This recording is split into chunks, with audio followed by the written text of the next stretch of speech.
The tap came at exactly 45 seconds. 3 desperate slaps against the canvas that echoed through Chicago Stadium like gunshots.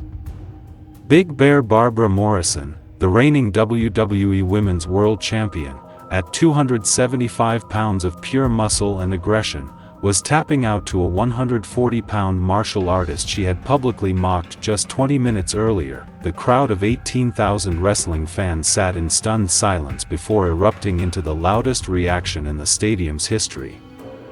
This wasn't supposed to happen. Champions don't tap out in 45 seconds, especially not to someone half their size, but here's what the newspapers didn't report about that night in Chicago, and why Barbara's coach still refuses to discuss it 50 years later. Chicago Stadium, Illinois, October 17, 1970. The WWE had organized a cross-promotional exhibition event called Worlds Collide, featuring wrestling champions against fighters from other combat disciplines. The main attraction was Barbara Morrison, a 27-year-old phenomenon who had dominated women's wrestling for 3 consecutive years without losing a single match. She stood 6 feet tall, weighed 275 pounds of farm-raised Minnesota strength, and had a personality as large as her frame. Barbara had grown up on a dairy farm, lifting hay bales and wrestling cattle, which translated into legitimate functional power that made her genuinely dangerous in the ring. Her signature move, the Bear Hug Crush, had sent 5 opponents to the hospital with cracked ribs. Bruce Lee was in Chicago filming a television commercial for a watchmaker when the WWE promoter approached him with an unusual offer. They wanted Bruce to participate in the exhibition as a representative of martial arts, facing Barbara in a submission-only match with no striking allowed. The promoter explained that Barbara had been calling out martial artists in interviews, claiming that wrestling was superior to all other fighting systems and that size always defeats technique. She's been saying some pretty dismissive things about martial arts, specifically about smaller fighters. We thought you might be interested in accepting her challenge, strictly for promotional purposes. Of course, Bruce wasn't particularly interested until he watched footage of Barbara's recent interview on Chicago television. The interviewer had asked her opinion on martial arts, and Barbara had laughed dismissively. Those kung fu guys do their little movie kicks and hand chops, but put them in a real wrestling ring with a real athlete, and they'd last about 10 seconds before crying for mercy. I'd squash that Bruce Lee fellow like a bug if he ever had the courage to face real competition. He's what, 130 pounds?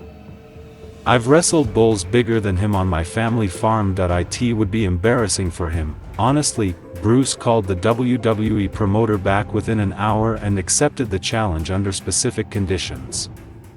The match would follow legitimate submission wrestling rules with a qualified referee, no predetermined outcome, and all proceeds from his appearance would go to a Chicago Children's Hospital. The promoter eagerly agreed, sensing that the controversy and publicity would sell out the stadium regardless of the outcome.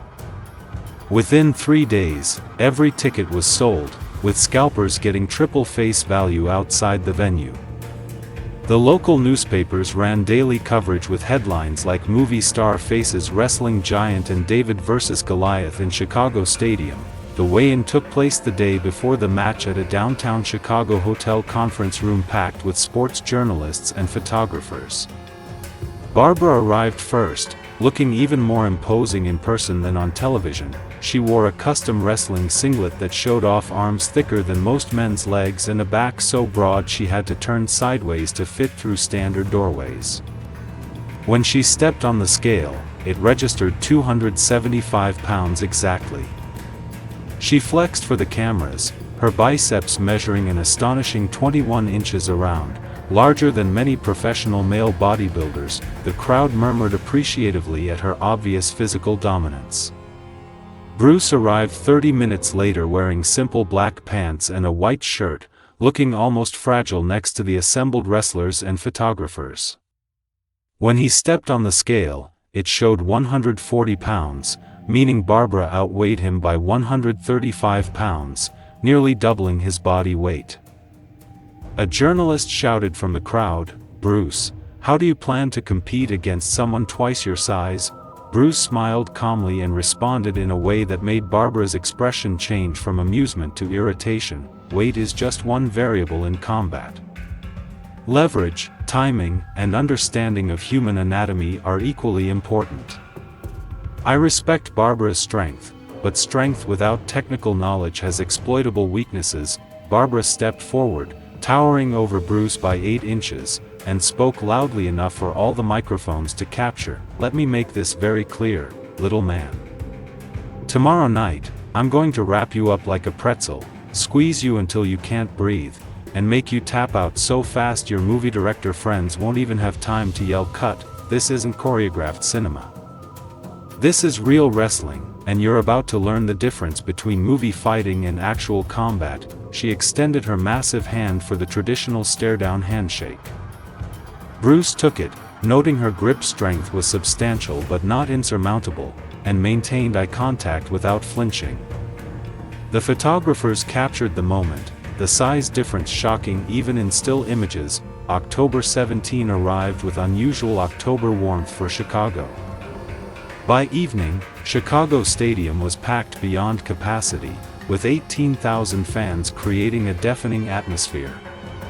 The preliminary matches had warmed up the crowd, but everyone was waiting for the main event. Barbara's entrance came first, accompanied by her signature country music theme and pyrotechnics. She walked down the aisle accepting cheers from wrestling fans who appreciated her authentic toughness and genuine athletic ability.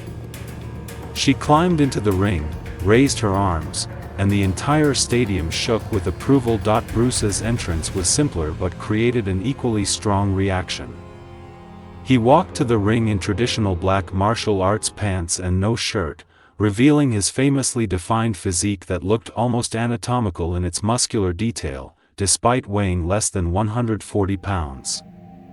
The contrast when he entered the ring was almost comical. Barbara looked like she could physically pick him up and throw him into the third row. Veteran wrestling journalist Mike Torello, covering the event ringside, later wrote, "I've been reporting on wrestling for 15 years, and I've never seen a more obvious mismatch."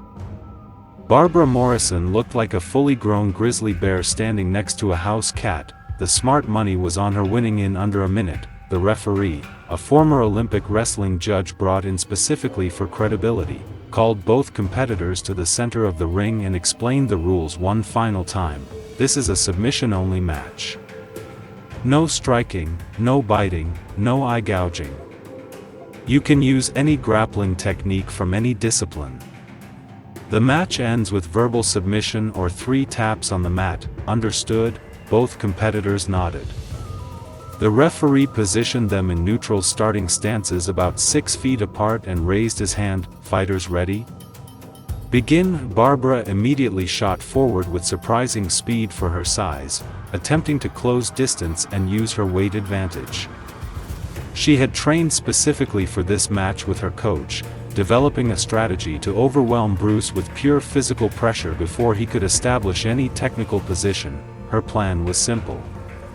Grab him, take him down, mount him, and crush him until he submitted.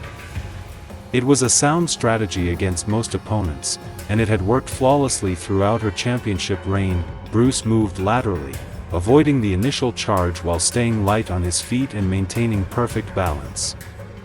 Barbara adjusted quickly, cutting off the ring angle and forcing Bruce toward the corner.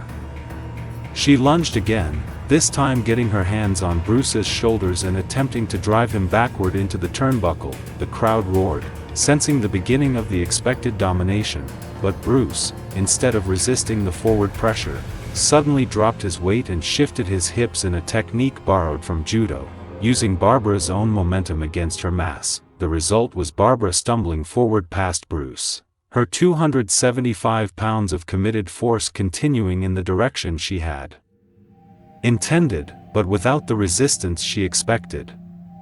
She caught herself on the ropes, turned quickly, and came at Bruce again with more caution. The crowd's roar changed from excitement to curiosity. Why hadn't Bruce been flattened yet? Barbara tried a different approach, circling and looking for an opening to establish her preferred bear hug position, where her strength advantage would be overwhelming. She feinted left, then drove right, successfully grabbing Bruce around the waist and lifting him completely off the ground in her signature bear hug. The crowd exploded, certain this was the beginning of the end. Barbara squeezed with everything she had, expecting to hear Bruce gasp for air and tap out within seconds. But Bruce had prepared for exactly this scenario, having studied Barbara's matches and understanding that her bear hug was her primary weapon. Instead of fighting the squeeze or trying to break the grip through strength, Bruce did something Barbara had never encountered in her wrestling career, using a principle from Wing Chun called sinking the weight. Bruce relaxed his upper body completely while driving his hips downward and spreading his base, making himself suddenly much heavier than his 140 pounds suggested. Simultaneously, he positioned his arms in a specific way that created space despite Barbara's crushing pressure, maintaining breathing room through structural positioning rather than muscular resistance. Barbara squeezed harder, her face reddening with effort, but Bruce remained conscious and controlled, waiting for exactly the right moment. That moment came at the 32-second mark when Barbara, frustrated that her best weapon wasn't working, slightly adjusted her grip to get better leverage. In that microsecond of transition, Bruce executed a complex sequence of movements he had practiced thousands of times. That he shifted his weight suddenly forward while rotating his hips, creating an angle that compromised Barbara's base. Then, using a jiu-jitsu principle of lever mechanics combined with a Wing Chun concept of borrowed force, he guided Barbara's overcommit mass into a rolling motion. What happened next shocked everyone in the stadium. Barbara, despite being 135 pounds heavier and significantly stronger, found herself rolled through a technique that used her own crushing pressure against her balance. Within 2 seconds, their positions had completely reversed.